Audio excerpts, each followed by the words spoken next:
Hello, YouTube! Alright, you might be wondering what this wood is that I've got here. It's actually a beam that I'm gonna try to put over here on this edge of the cabinet, the overhead cabinet over the bed. And you can see I got one on the other side already, even though it's not fully in, right there. I need to put a screw down that end and connect it to the other side to make it more solid. But I'm just kind of working it piece by piece and actually physically measuring the inside here, because it's not the same. And the reason it's not the same all the way across, you can see I messed up here. It's not totally flushed to the end over there. It's sticking out a little bit. So I didn't mount it perfectly flush against the wall, probably because I didn't push it far enough, or there's a little bit of warpage. But as far as the front end here, the edge of the cut, it seems to be straight. Everything seems to be parallel. It's just the rear, which we're not going to notice anyways. But my plan is to hammer this into place, drill a hole right here, and get this side up. Then we're going to put up the top support beams, and then some more right here, and get the windows, you know, the doors themselves in. You can see here I have a piece of but a piece of glass. It actually it was I think one of the doors for like a dresser unit that used to go on the side here, and there's two of them, one on each side. But I'm not doing that. I'm not building dressers on the side like what was here originally. I think there was like a dresser unit right here. I'm going to leave this kind of open so that it doesn't feel so cramped. Although I could just build a cabinet, I guess. I could if I wanted to, and just make a dresser here. But I don't think I want to do that. I think I want to go ahead and leave this kind of open. I might even grow some plants or something here. I haven't figured it out yet. The design is kind of fluid. I'm kind of making it up as I go along. But anyhow, we're going to go ahead and brace the bottom there, and then put one here and one over there. Then we're going to put up the top beams. And what I'm going to do is mount the doors, the cabinet doors where they go, even though I haven't put the front place, you know, the front faceplate on it yet. I'm just putting the doors there to kind of line it up and figure out where all the support beams need to go. And then I'll go ahead and try to cut everything to size and get it to fit. I know you probably don't understand the thing I'm talking about right now, because a lot of this stuff is very visual. But the idea is to put in each piece where it needs to go, mark the location, put the screws in there, and hold it in place temporarily so that I can get the framework for it. Then later on, I'm going to have to take it apart, put the front facing onto the cabinet, cut the holes, and do all the correct connections. But I'll at least know that everything will be centered and won't look too lopsided.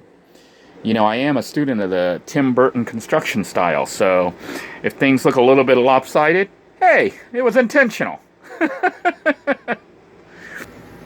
Alright, you can see I kind of got it into place. There is a little bit of a gap here, but I'm going to leave that gap for the wiring to come down, in case I have to thread the wire back up. So there's a slight little gap, and that's okay. And this isn't a perfectly square connection. But I am going to drill a hole here and connect that. It's just to give the structure a little bit more rigidity and something for the top panel to sit on, this top part, to rest on there on the side, so that things don't collapse or bow. Is it bow or bow? Bow. So I'm going to put another one here and another one there. And the bottom will be done. Then we're just going to do the top frame, which will become more evident as I do them.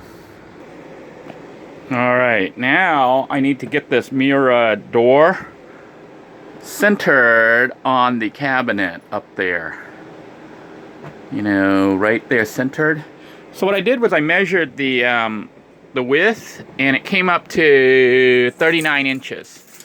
So dividing 39 in half, we get like 19 and a half, I think, because 20 and 20 would be 40. So 19 and a half and 19 and a half should be 39, right? So I measured this, and at 39 inches, 19 and a half inches, I put a little dot. I used my pen here and put a little dot, because we're going to be painting this white later anyways.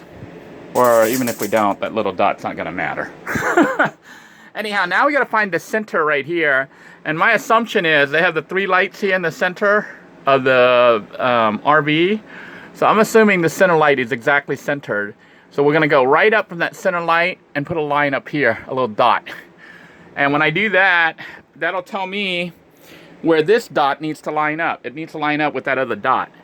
And then once I do that, I'm gonna go ahead and screw this into place, even though it's not permanent. This is just temporarily. It's being put into place to let me know where it's gonna sit roughly when the unit is done. That way it's centered, so I'll have the center glass up, then I'm gonna put up the 2 side glass pieces just to lay it out and see how close or how far apart I want everything and where the support beams need to go. Because like I said, this is being built ad hoc. I'm not measuring stuff beforehand. I'm just kind of putting the pieces in there and then measuring it to try to center it and get it as nice as possible. But if it's a little bit off, it's not that big a deal. I don't think anyone's going to notice too much, and if they do, it's okay. This is being built Tim Burton style. So just wanted to show you how I am kind of finding the center. I basically took my measuring tape and just put it right over the, tried to put the right edge there at the center, and then just brought it straight across. And I drew a little dot. I drew a little line. I'm not sure how square that is. I guess it looks kind of square. The correct way would actually be to measure from one end to the other end, which is like 8 feet. You know, 8 feet long, and then cut that out. And it should be approximately 4 feet as the center.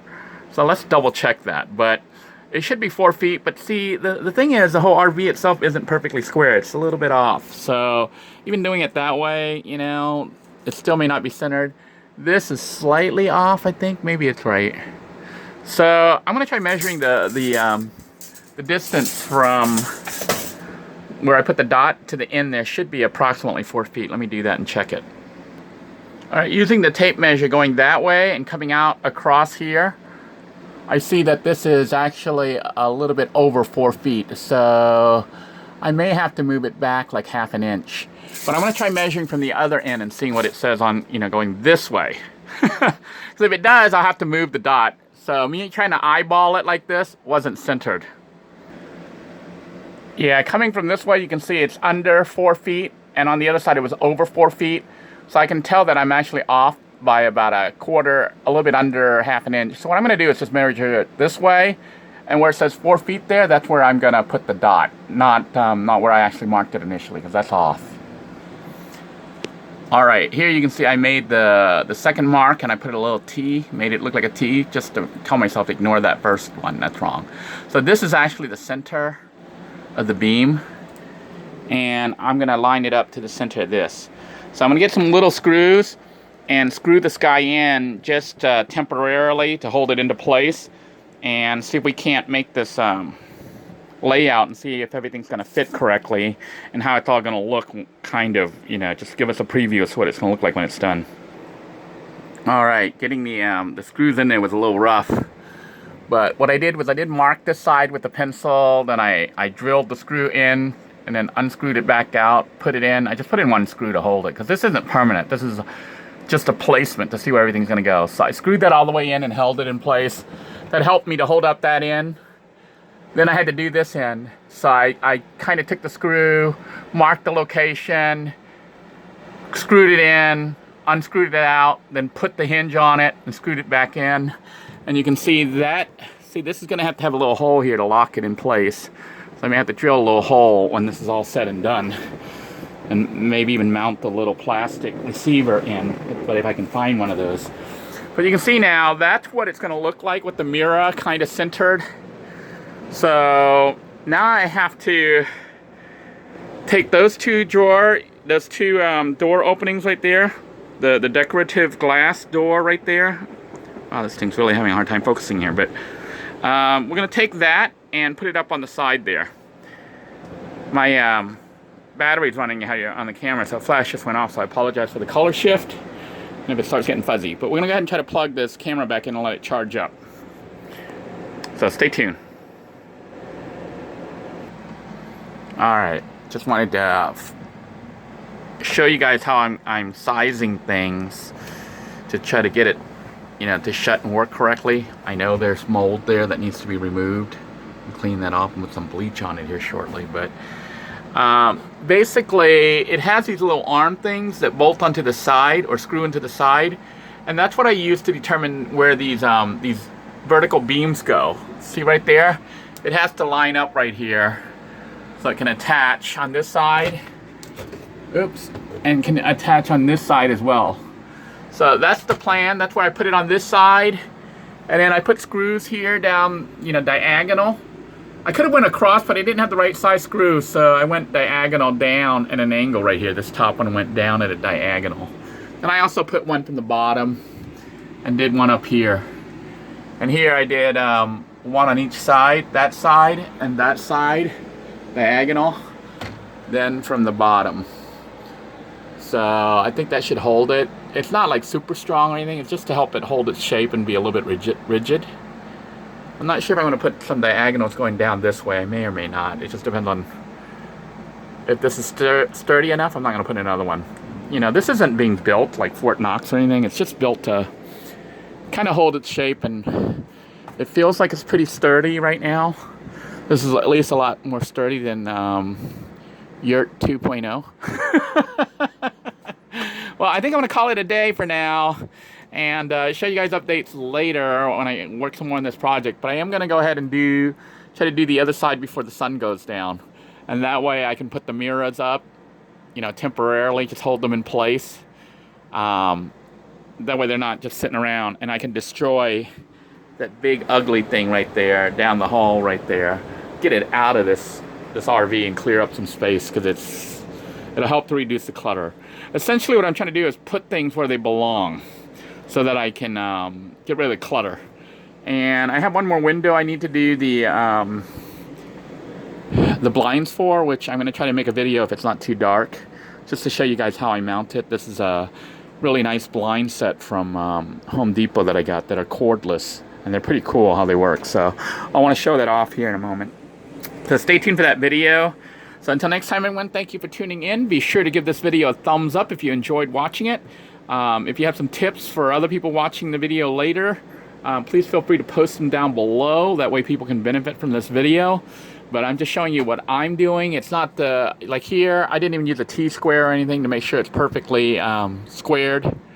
Because like I said, I'm from the Tim Burton School of Design and Construction. So until next time, everyone, take care. God bless you all. Please stay safe. Bye-bye now.